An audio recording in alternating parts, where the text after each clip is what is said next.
ನಮಸ್ಕಾರ ಎಲ್ರಿಗೂ ಕಥಾಲೋಕಕ್ಕೆ ಸ್ವಾಗತ. ಇವತ್ತಿನ ಸಂಚಿಕೆ ಕೇಳೋಕ್ಕೂ ಮುಂಚೆ ನೀವಿನ್ನೂ ನಮ್ಮ ಚಾನಲ್ಗೆ ಸಬ್ಸ್ಕ್ರೈಬ್ ಮಾಡಿಲ್ಲ ಅಂದರೆ ಈಗಲೇ ಸಬ್ಸ್ಕ್ರೈಬ್ ಮಾಡ್ಕೊಳ್ಳಿ. ಹಾಗೆ ಪಕ್ಕದಲ್ಲಿರೋ ಬೆಲ್ ಐಕಾನ್ ಒತ್ತಿ ಆಲ್ ನೋಟಿಫಿಕೇಶನ್ ಆನ್ ಮಾಡ್ಕೊಳ್ಳಿ. ಇದರಿಂದ ನಾವು ಹಾಕೋ ಪ್ರತಿ ಕಥೆನೂ ನಿಮಗೆ ತಕ್ಷಣ ತಲುಪುತ್ತೆ. ಬನ್ನಿ ಇಂದಿನ ಕಥೆ ಕೇಳೋಣ. ರೇವಂತನ ಚಿತ್ರ 5. ರೇವಂತ್ ರೂಮಿಗೆ ಬಂದ ಸಾತ್ವಿಕ್ ಅವನನ್ನು ನೋಡಿ ಶಾಕ್ ಆದ. ರೇವಂತ್ ಮಂಚಕ್ಕೆ ಹೊರಗೆ ನೆಲಕ್ಕೆ ಕುಳಿತವ ಅಲ್ಲಿಯೇ ನಿದ್ರೆಗೆ ಜಾರಿದ್ದ. ಗೋಡೆಯ ಮೇಲಿದ್ದ ಅಪೂರ್ಣ ಚಿತ್ರದ ಪೋರ್ಟ್ರೇಟ್ ಅವನ ಕೈಯಲ್ಲಿತ್ತು. ಪಕ್ಕದಲ್ಲಿ ಒಂದಿಷ್ಟು ಬಿಯರ್ ಬಾಟಲ್ಗಳು ಬಿದ್ದಿದ್ದವು. ಸಾತ್ವಿಕ್ ಗಾಬರಿಯಿಂದ ಅವನನ್ನು ಎಬ್ಬಿಸಿದ. ಕಣ್ಣು ಬಿಟ್ಟ ರೇವಂತ್ ಅತ್ತ ಇತ್ತ ನೋಡಿ ಸಂಪೂರ್ಣವಾಗಿ ಎಚ್ಚರವಾದ ಮೇಲೆ, ಸಾತ್ವಿಕ್, ನೀನೇನೋ ಇಲ್ಲಿ? ಟೈಮ್ ಎಷ್ಟಾಯ್ತು? ಕೇಳುತ್ತಾ ನಿಧಾನವಾಗಿ ಎದ್ದು ನಿಂತ. ನಾನಿಲ್ಲಿ ಹೇಗನ್ನೋದು ಹಾಗಿರಲಿ, ಏನಿದು ನಿನ್ನ ಅವಸ್ಥೆ? ಏನಾಯ್ತು ನಿಂಗೆ? ಅವನ ಕೈಯಲ್ಲಿರುವ ಪೋರ್ಟ್ರೇಟನ್ನು ತೆಗೆದುಕೊಂಡು ಅದರ ಜಾಗದಲ್ಲಿ ಇಡುತ್ತಾ ಕೇಳಿದ ಸಾತ್ವಿಕ್. ಅದು ರಾತ್ರಿ ಏನೋ ಯೋಚನೆ ಮಾಡ್ತಾ ಇದ್ದೆ, ಹಾಗೆ ನಿದ್ದೆ ಬಂದ್ಬಿಡ್ತು ಅನಿಸುತ್ತೆ. ಹಣೆಯನ್ನು ಉಜ್ಜುತ್ತಾ ಹೇಳಿದ ರೇವಂತ್. ನೀನು ಅದೇನು ಯೋಚನೆ ಮಾಡ್ತಾ ಇದ್ದೆ ಅನ್ನೋದನ್ನು ಆಮೇಲೆ ಹೇಳು, ಮೊದಲು ಫ್ರೆಶ್ ಆಗಿ ಬಾ, ಅಲ್ಲಿ ಎಲ್ಲರೂ ನಿಂಗೆ ತಿಂಡಿಗೋಸ್ಕರ ಕಾಯ್ತಿದ್ದಾರೆ. ಸಾತ್ವಿಕ್ ಅವನನ್ನು ಕಳುಹಿಸಿ ಕೆಲಸದವರನ್ನು ಕರೆಸಿ ಅವನ ರೂಮನ್ನು ಸ್ವಚ್ಛ ಮಾಡಿಸಿದ. ನಂತರ ಕೆಳಗಡೆ ಹೋಗಿ ಚಿನ್ಮಯಿಯನ್ನು ಕರೆದ. ಏ ಕೋತಿ, ಸ್ಟ್ರಾಂಗ್ ಆಗಿ ಲೆಮನ್ ಟೀ ಮಾಡ್ಕೊಂಡು ಬಾ. ಏ ಹೋಗೋ, ನನ್ನ ಹತ್ರ ಅದೆಲ್ಲ ಆಗಲ್ಲ, ಬೇಕಾದ್ರೆ ನೀನೇ ಮಾಡ್ಕೊ. ಮೂಗು ಮುರಿದಳು ಚಿನ್ಮಯಿ. ಹೇಳ್ದಷ್ಟು ಮಾಡು ಚಿನ್ನಿ, ಇದು ನಂಗಲ್ಲ ನಿಮ್ಮ ಅಣ್ಣಂಗೆ ಎಂದು ಸಾತ್ವಿಕ್ ಗಂಭೀರವಾಗಿ ಹೇಳಿದ ತಕ್ಷಣ, ಅಣ್ಣ ಕುಡ್ದಿದ್ದಾನ? 4 ವರ್ಷದ ಹಿಂದೆ ಇದೆಲ್ಲ ಶುರುವಾಗಿ ಆಮೇಲೆ ಅಲ್ಲೇ ಕೊನೆ ಆಗಿತ್ತಲ್ವಾ, ಈಗ ಮತ್ತೆ? ಚಿನ್ಮಯಿ ಮೆಲ್ಲಗೆ ಹೇಳಿದಾಗ, ಏನಾಯ್ತು ಅಂತ ನನಗೂ ಗೊತ್ತಿಲ್ಲ ಚಿನ್ನಿ, ಏನಂತ ಆಮೇಲೆ ಕೇಳೋಣ. ನೀನು ಮೊದಲು ಹೋಗಿ ಟೀ ಮಾಡ್ಕೊಂಡು ಬಾ. ಹಾಗೆ ಇನ್ನೊಂದು ವಿಷಯ, ಅಪ್ಪ ಅಮ್ಮಂಗೇನು ಹೇಳಬೇಡ, ಸುಮ್ಮನೆ ಬೇಜಾರು ಮಾಡ್ಕೊಳ್ತಾರೆ ಎಂದ ಸಾತ್ವಿಕ್. ಸರಿ ಎಂದು ತಲೆಯಲ್ಲಾಡಿಸಿದ ಚಿನ್ಮಯಿ ಟೀ ಮಾಡಿಕೊಂಡು ಬಂದು ತಿಂಡಿಯನ್ನು ತಂದಿಟ್ಟು ಸಾತ್ವಿಕನ್ನು ಕರೆದಳು.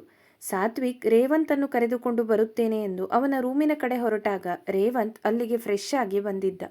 ಇಬ್ಬರು ಅವನ ಹತ್ತಿರ ಮಾತನಾಡಲಿಲ್ಲ. ಆದರೆ ಇಬ್ಬರಿಗೂ ಅವನಿಗೆ ಏನೋ ಆಗಿದೆ ಎನ್ನುವುದು ಅರಿವಾಗಿತ್ತು. ಅವನ ಮುಖ ಸಂಪೂರ್ಣವಾಗಿ ಬಾಡಿತ್ತು. ಸರಿಯಾಗಿ ನಿದ್ದೆ ಮಾಡಿಲ್ಲ ಎನ್ನುವುದು ಕೂಡ ಸ್ಪಷ್ಟವಾಗಿ ತಿಳಿಯುತ್ತಿತ್ತು. ಹೇಗೋ ಕಷ್ಟಪಟ್ಟು ತಿಂಡಿ ತಿಂದ ರೇವಂತ್, ಸಾತ್ವಿಕ್, ನಿಮ್ಮನೆಗೆ ಹೋಗೋಣ ಬಾ ಎಂದ. ಸಾತ್ವಿಕ್ ಮತ್ತು ರೇವಂತ್ ಏನಾದರೂ ಮುಖ್ಯವಾದ ವಿಷಯ ಮಾತನಾಡಬೇಕೆಂದರೆ ಸಾತ್ವಿಕ್ ಮನೆಯಲ್ಲೇ ಮಾತನಾಡುತ್ತಿದ್ದರು. ರೇವಂತ್ ಮನೆಯಲ್ಲಿ ಯಾವಾಗಲೂ ಜನ ಇರುತ್ತಿದ್ದರು. ಅಡುಗೆಯವರು, ಮನೆ ಕೆಲಸದವರು, ರಾಜಾರಾವ್ ಅವರ ವ್ಯವಹಾರದ ಸಂಬಂಧಿತ ಮಾತುಕತೆಗಳನ್ನು ಮಾಡಲು ಬರುವ ಜನರು, ಅವರ ಗೆಳೆಯರು, ಹೀಗೆ ಒಬ್ಬರಲ್ಲ ಒಬ್ಬರು ಬಂದು ಹೋಗಿ ಮಾಡುತ್ತಾ ಇರುತ್ತಿದ್ದರು. ಆದ್ದರಿಂದ ಸಾತ್ವಿಕ್ ಮನೆ ರೇವಂತ್ ಮತ್ತು ಸಾತ್ವಿಕ್ಗೆ ಒಂದು ಥರ ಪ್ಲಾನಿಂಗ್ ಅಡ್ಡ ಎನ್ನುವ ಥರ ಆಗಿತ್ತು. ಸರಿ ಎನ್ನುವಂತೆ ತಲೆದೂಗಿ ಚಿನ್ಮಯಿಗೆ ಕಣ್ಸನ್ನೆಯಲ್ಲೇ ನಂತರ ನಿನಗೆ ವಿಷಯ ಹೇಳುತ್ತೀನಿ ಎಂದು ಹೇಳಿದ ಸಾತ್ವಿಕ್ ರೇವಂತ್ ಜೊತೆ ತನ್ನ ಮನೆಗೆ ತೆರಳಿದ. ಇತ್ತ ಚಿತ್ರ ಬೇಗ ಎದ್ದು ಬೆಳಗಿನ ತಿಂಡಿ ಮಾಡಿ ರೆಡಿಯಾಗಿದ್ದಳು. ನಂತರ ಅನಿತಾಳನ್ನು ಎಬ್ಬಿಸಿ ಅವಳಿಗೆ ರೆಡಿಯಾಗಲು ಹೇಳಿ ಮೊಬೈಲ್ ನೋಡುತ್ತಾ ಕುಳಿತಿದ್ದಳು.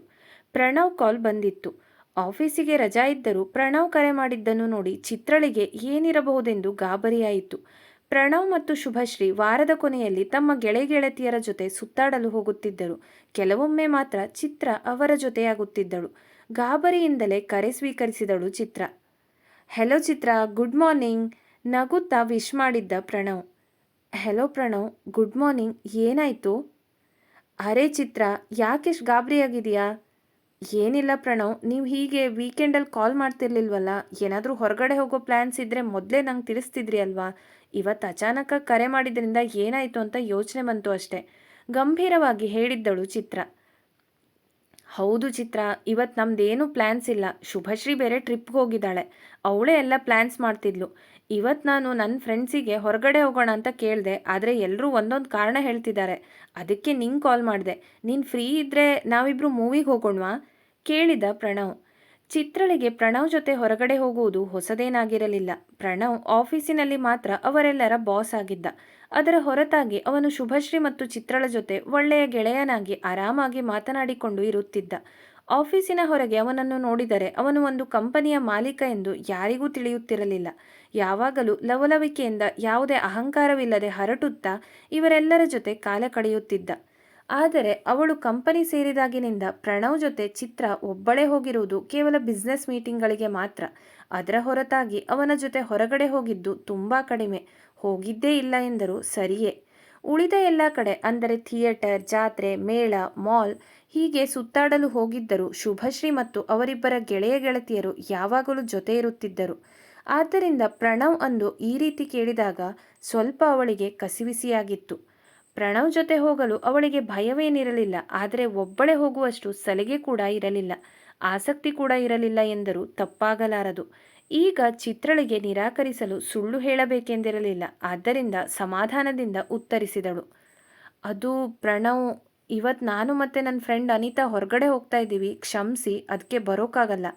ಚಿತ್ರ ತಡವರಿಸುತ್ತಾ ಹೇಳಿದಾಗ, ಓ ನೈಸ್, ಅದನ್ನೇ ಆಗಷ್ಟು ತಡವರಿಸ್ತಾ ಹೇಳ್ತೀಯಾ? ನನಗೇನು ಬೇಜಾರಿಲ್ಲ, ನಂಗೆ ಮನೇಲಿ ಬೋರ್ ಆಗ್ತಾ ಇತ್ತು, ಏನಾದರೂ ಆಫೀಸ್ ಕೆಲಸ ಮಾಡೋಣ ಅಂದರೂ ಮೂಡ್ ಇರಲಿಲ್ಲ, ಅದಕ್ಕೆ ಕೇಳಿದೆ ಅಷ್ಟೆ.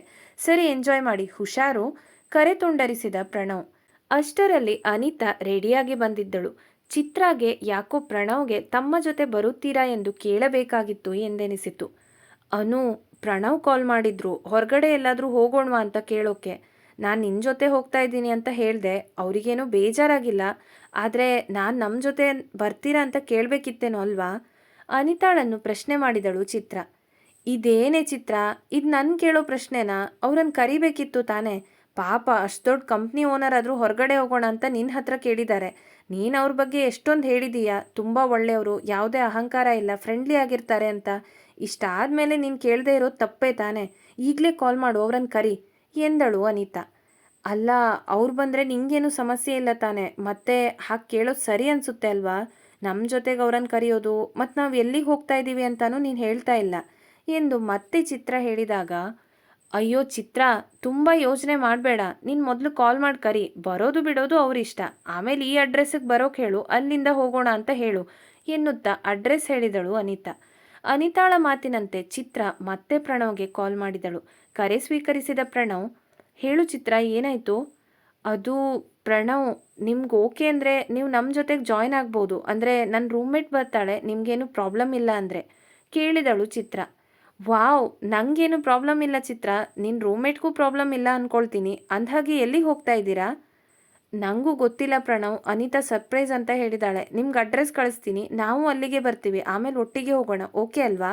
ಇದು ಇನ್ನೂ ಚೆನ್ನಾಗಿದೆ, ಸರ್ಪ್ರೈಸಾಗಿ ಒಂದು ಕಡೆ ಹೋಗೋದು. ನೀವೆಲ್ಲಿಗೂ ಬರೋದು ಬೇಡ, ನಾನೇ ಬಂದು ನಿಮ್ಮನ್ನು ಕರ್ಕೊಂಡು ಹೋಗ್ತೀನಿ, ಒಟ್ಟಿಗೆ ಹೋಗೋದು ಅಂದರೆ ಮತ್ತ್ಯಾಕೆ ಅಲ್ಲಿ ಇಲ್ಲಿ ಎಂದು ಪ್ರಣವ್ ಹೇಳಿದಾಗ, ಪರವಾಗಿಲ್ಲ ಪ್ರಣವ್, ನಿಮ್ಗೆ ಯಾಕೆ ಸುಮ್ಮನೆ ತೊಂದರೆ, ನೀವು ಬರೋದು ಬೇಡ, ನಾವೇ ಅಲ್ಲಿಗೆ ಬರ್ತೀವಿ ಎಂದಳು ತಟ್ಟನೆ. ಚಿತ್ರ, ಸುಮ್ಮನೆ ಇರು, ನಾನು ಬರ್ತೀನಿ ಅಂತ ಹೇಳಿದ್ನಲ್ವಾ, ಅದೇ ಫೈನಲ್. ಚಿತ್ರಳ ಉತ್ತರಕ್ಕೂ ಕಾಯದೆ ಕರೆ ತುಂಡರಿಸಿದ ಪ್ರಣವ್. ಚಿತ್ರ ಪೆಚ್ಚಾದಳು. ಏನಾಯ್ತು ಚಿತ್ರ, ಮುಖ ಒಂಥರ ಆಯಿತು ನಿಂದು, ಬರಲ್ಲ ಅಂತ ಹೇಳಿದ್ರಾ? ಬಿಡು, ನೀನು ಬನ್ನಿ ಅಂತ ಕರೆದ್ಯಲ್ಲ ಎಂದು ಅನಿತಾ ಕೇಳಿದಾಗ, ಅವರೇ ಇಲ್ಲಿಗೆ ಬಂದು ನಮ್ಮನ್ನು ಕರ್ಕೊಂಡು ಹೋಗ್ತಾರಂತೆ, ನಾವೆಲ್ಲಿಗೂ ಹೋಗೋದು ಬೇಡ ಅಂತ ಹೇಳಿ ಕಾಲ್ ಕಟ್ ಮಾಡಿದ್ರು. ನಂಗೆ ಇಷ್ಟ ಇಲ್ಲ ನೀ ಇದೆಲ್ಲ, ನಮಗೋಸ್ಕರ ಅವ್ರು ಇಲ್ಲಿ ತನಕ ಬರೋದು ಅದೆಲ್ಲ ಚೆನ್ನಾಗಿ ಅನಿಸಲ್ಲ. ನಿಜ ಹೇಳಬೇಕಂದ್ರೆ ಈಗ ಅನಿಸ್ತಾ ಇದೆ, ನಾವು ಅವ್ರನ್ನ ಕರೀಲೇಬಾರ್ದಿತ್ತು. ನಾನು ಅವ್ರು ನಿರಾಕರಿಸ್ತಾರೆ ಅಂದ್ಕೊಂಡೆ. ಅಸಮಾಧಾನವನ್ನು ವ್ಯಕ್ತಪಡಿಸಿದಳು ಚಿತ್ರ. ನಿನ್ನ ಬಾಸ್ ತುಂಬ ಒಳ್ಳೆಯವರಿದ್ದಾರೆ, ಬಿಡು ಚಿತ್ರ, ಅಷ್ಟೊಂದು ಯಾಕೆ ಯೋಚನೆ ಮಾಡ್ತೀಯ ಯಾವಾಗಲೂ?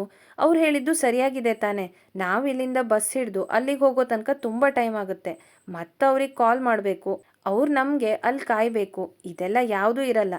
ಅವ್ರು ಬರ್ತಾ ಇರೋದು ನನಗಂತೂ ಖುಷಿ ಆಯಿತು ಎಂದ ಕೂಡಲೇ ಚಿತ್ರ ಸುಮ್ಮನಾದಳು. ಬಾಲ್ಕನಿಯಲ್ಲಿ ರೇವಂತ್ ಒಮ್ಮೆ ಸಾತ್ವಿಕ್ ಅನ್ನು ದಿಟ್ಟಿಸಿ ನೋಡಿ ಇತ್ತ ಕಡೆ ಬಂದು ಹಣೆ ಮೇಲೆ ಕೈಯಿಟ್ಟು ಕುರ್ಚಿಯಲ್ಲಿ ಕುಳಿತ. ಸಾತ್ವಿಕ್ ಕೂಡ ಅವನ ಮುಂದೆ ಬಂದು ಕುಳಿತ. ರೇವಂತ್, ಏನಾಯ್ತು ಅಂತ ಸರಿಯಾಗಿ ಹೇಳು. ಸಾತ್ವಿಕ್ ಸಮಾಧಾನದಿಂದ ಅವನಿಗೆ ಕೇಳಿದಾಗ ನಡೆದ ವಿಷಯವನ್ನು ಹೇಳಿದ ರೇವಂತ್. ನಂಗೆ ನಂಬೋಕೆ ಆಗ್ತಾ ಇಲ್ಲ, ಇಷ್ಟು ವರ್ಷ ಆದಮೇಲೆ ಚಿತ್ರ ಮತ್ತೆ ಸಿಕ್ಕಿದಾಳೆ ಅಂದರೆ ನಿಜವಾಗ್ಲೂ ಖುಷಿಯಾಗ್ತಿದೆ ತನ್ನ ಸಂತೋಷವನ್ನು ವ್ಯಕ್ತಪಡಿಸಿದ ಸಾತ್ವಿಕ್. ರೇವಂತ್ ಮುಖದಲ್ಲಿ ಯಾವುದೇ ಬದಲಾವಣೆಗಳಿರಲಿಲ್ಲ. ಅದು ಸರಿ, ಅವಳ ಹತ್ರ ಮಾತಾಡಿದ್ಯಾ? ಹೇಗಿದ್ದಾಳಂತೆ, ಎಲ್ಲಿದ್ದಾಳಂತೆ ಉತ್ಸುಕತೆಯಿಂದ ಕೇಳಿದ್ದ ಸಾತ್ವಿಕ್. ಸರಿಯಾಗಿ ಮಾತಾಡೋಕ್ಕಾಗಿಲ್ಲ ಸಾತ್ವಿಕ್, ಬಿಸ್ನೆಸ್ ಮೀಟಿಂಗ್ ಆಗಿದ್ದರಿಂದ ಅದ್ರ ಬಗ್ಗೆನೇ ಜಾಸ್ತಿ ಮಾತಾಡಿದ್ವಿ. ಮತ್ತು ಅವಳ ಬಾಸ್ ಆ ಪ್ರಣವ್ ಅಲ್ಲಿರುವಾಗ ನಾನು ಅವಳ ಹತ್ರ ಹೇಗೆ ಮಾತಾಡೋಕ್ಕಾಗುತ್ತೆ? ಆದರೂ ಊಟಕ್ಕೆ ಹೋದಾಗ ನಾನು ಮಾತಾಡಿಸ್ದೆ, ಅವಳು ಸರಿಯಾಗಿ ಉತ್ತರ ಕೊಟ್ಟಿಲ್ಲ, ಅದಕ್ಕೆ ನಾನಾಗೆ ಮತ್ತು ಅವಳ ಬಗ್ಗೆ ತಿಳ್ಕೊಳ್ಳೋಕ್ಕೆ ಅಥವಾ ಮಾತಾಡ್ಸೋಕ್ಕೆ ಪ್ರಯತ್ನ ಪಟ್ಟಿಲ್ಲ ಎಂದು ರೇವಂತ್ ಹೇಳಿದಾಗ, ನೀನೇನಂತ ಕೇಳಿದೆ ಅವಳಿಗೆ? ಏನು ಹೇಳಿದ್ಲು ಅವಳು? ಥಟ್ಟನೆ ಮರುಪ್ರಶ್ನೆ ಮಾಡಿದ್ದ ಸಾತ್ವಿಕ್. ಚಿತ್ರ ಯಾರಿಗೂ ಸರಿಯಾಗಿ ಉತ್ತರ ಕೊಡದೇ ಇರುವಂತಹ ಹುಡುಗಿಯಲ್ಲ ಎಂಬುದು ತಿಳಿದಿದ್ದರಿಂದ ಮತ್ತು ತನ್ನ ಗೆಳೆಯನ ಬಗ್ಗೆಯೂ ತಿಳಿದಿದ್ದರಿಂದ ಆ ಪ್ರಶ್ನೆ ಮಾಡಿದ್ದ ಸಾತ್ವಿಕ್. ಅವಳು ಚೂರು ಬದಲಾಗಿಲ್ಲ ಅಂತ ಅನಿಸ್ತು, ಅದಕ್ಕೆ ಅದನ್ನೇ ಹೇಳಿದೆ ಎಂದ ರೇವಂತ್ ಮಾತಿಗೆ ಸಾತ್ವಿಕ್ಗೆ ಕೋಪ ಬಂದಿತ್ತು. ಏನ್ ರೇವಂತ್ ನೀನು, ಇಷ್ಟು ವರ್ಷ ಆದ್ಮೇಲೆ ಸಿಕ್ಕಿದಾಳೆ, ಹೇಗಿದ್ದಾಳೆ ಏನು ಮಾಡ್ತಿದ್ದಾಳೆ ಅನ್ನೋದನ್ನು ತಿಳ್ಕೊಳ್ಳೋ ಬದಲು ಈ ಥರ ಹೇಳಿದರೆ ಹೇಗೆ? ಅವಳಾಗಿದ್ದಕ್ಕೆ ಏನೂ ಮಾತಾಡಿಲ್ಲ, ನಾನಾಗಿದ್ರೆ ಅಲ್ಲೇ ಕಪಾಳಕ್ಕೆ ಎರಡು ಬಾರಿಸ್ತಿದ್ದೆ ಕೋಪದಲ್ಲಿ ಹೇಳಿದ ಸಾತ್ವಿಕ್.